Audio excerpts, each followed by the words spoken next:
Okay mga master, usapang tari tayo ngayon sa araw na to. Disclaimer muna tayo no, sa itong gagawin ko para to sa mga beginner, yung mga gustong matuto, yung may mga manok na na gustong magtari sa sarili nilang manok.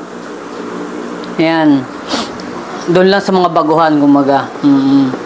At doon naman sa mga marurunong na, magagaling na, sharing ideas lang tayo.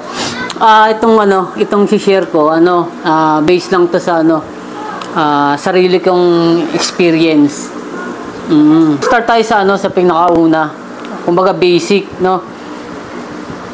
Ang pinaka number one, kung gusto niyo magtari, pag mag-ano kayo ng tari, magpupundar kayo ng tari, importante kilalanin nyo yung tari nyo. Ibig ko sabihin, yung tari nyo, alamin nyo kung anong ang preset nyan. Preset, ibig sabihin ng preset, yung tumbada ng tari. Katulad nito. Yan o.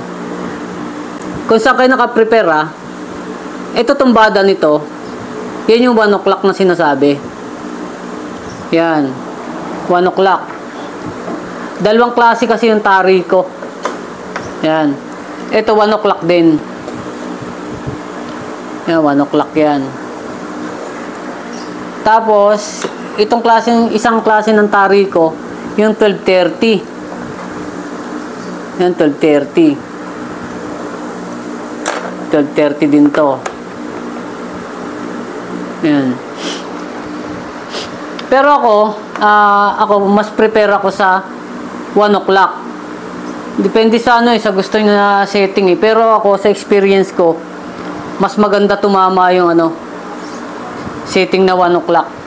Yun, yung sinasabi ko, importante na kilalanin niyo yung tari nyo para hindi kayo naguguluhan sa pag-uumpisa nyo, sa pag-aaral nyo. Alamin nyo kung anong preset ng tari nyo. Yun yung ibig sabihin ng preset, yung tumbada ng tari. Ha? Okay?